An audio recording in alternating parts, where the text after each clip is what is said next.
Great to welcome Cowboys owner and general manager Jerry Jones back to Fox 4's Sports Sunday. Just a little one-year hiccup there. Our representatives got together. We got it worked out, right? Well, I'll tell you this.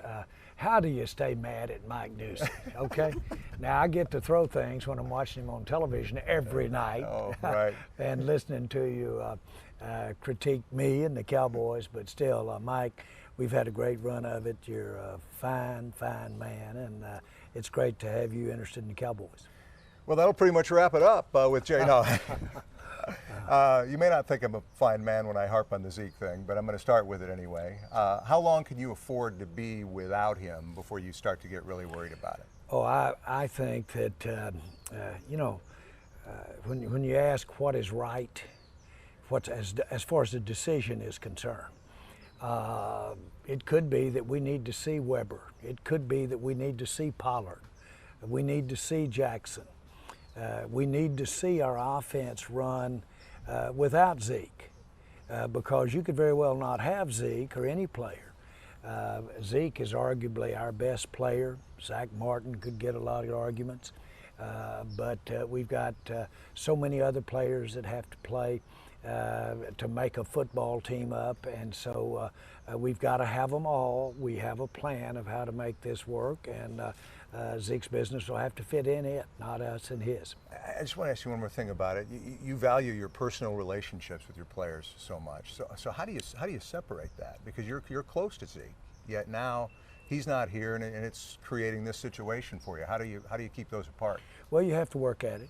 Have you gotten better at it? We had it. I thought you and I had as good a relationship as you could have, but last year we had a little hiccup. A little bit. No, seriously, I really can go on past that. I recognize that Zeke hasn't done business as much as I've done business on a personal basis, or as much as Steven, or as much as the Cowboys have done business. So I recognize the importance of this time and this agreement with Zeke.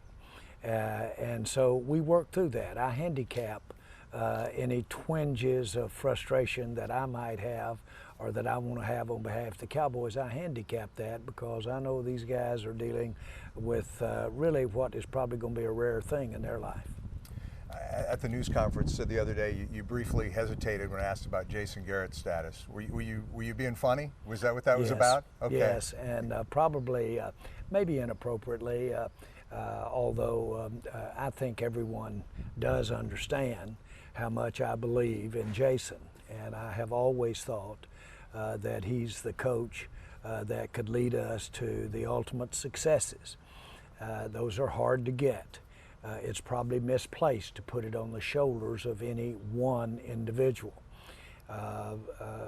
Some people say it's sometimes time to change just to change. I'm not an advocate of that.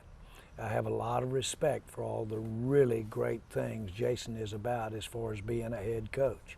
But we also have to look at just what we've got ahead of us this year. And I think the way we're structured, the way that we have as far as Jason's relationship with me on a personal basis or with the Cowboys, I think we can do it this way, and I think it could enhance our chances to win. What convinces you that Dak Prescott is a quarterback worth giving the long-term deal to that he's likely to get?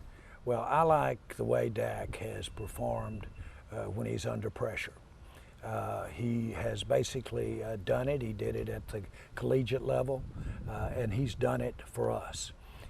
He takes everything and does he work when he's in the classroom or at practice. He takes all of that to the next level, which is the field, or in the case of a practice, to a game. We can win with him as quarterback. I'm convinced of that, and I think while we all know it's quite a leap of faith to make a commitment for many years at that position, you have to do it in what we do, and I think Dak, I'm satisfied Dak's the man to make it on. Your franchise was valued as the most valuable sports franchise at $5 billion here recently. Can you stay as hungry when it pertains to winning when you're having that kind of financial success? Well, I had money before I bought the Cowboys. I was very fortunate to have it. I wasn't smart enough to have reached that point, but still I had it. And I gave it all up to be a part of the Dallas Cowboys. Now, I'm not asking for any of those small violins when I'm sitting there, but it's never been about money and me and the Dallas Cowboys. Anybody close to me would know how much of that $5 billion I would give if I could get us a Super Bowl. Want to put a number on that? And that's important. There's no need to, because numbers won't get it, unfortunately. Yeah. You talked at the news conference the other day about your family, and they're more visible than ever within this organization. What does that mean to you to see Stephen, Jerry Jr., Charlotte right out front? I could tell you were almost getting a little emotional about it at the news conference, or the opening ceremonies rather, when you started to reference them. I couldn't have dreamed when we got involved with the Cowboys back in 1989, almost 31 years ago.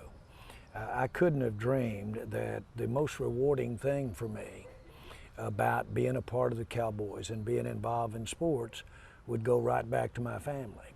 And to think that I've gotten to be a part of this thing called NFL, got to be a part of what the Cowboys are about, and at the same time have gotten to work with my family who have been involved from the get-go. Most of the ideas that I get credit for were their ideas, and they executed them. And so they're a part of what the Cowboys are today. And we all have the same goal, and that is to win a Super Bowl. You're 76 years old. Will there ever be a time where you're healthy enough to run the Cowboys but not running the Cowboys? Oh, the way we have it right now, I have so much constituency of management, including my 3 children, but I also rely on a lot of other people. And anybody that knows me really well knows that I've never been arbitrary in terms of making a decision. I've always asked for the input, and usually when I come in is when there's some risk involved, because just by the very nature of evaluating a player, making a decision on acquiring a player, or making the kinds of decisions we've made to build stadiums and do those kinds of things, there's no right answer. Mm-hmm. You've just got to ask yourself, do you have the, to tolerate the downside if it happens? And you're going to have to get in there and go to work. And so the answer is that makeup, as long as I'm have the energy and have the interest, I'd like to stay around. Jerry, thanks for coming back. Appreciate it. Thank you, Mike.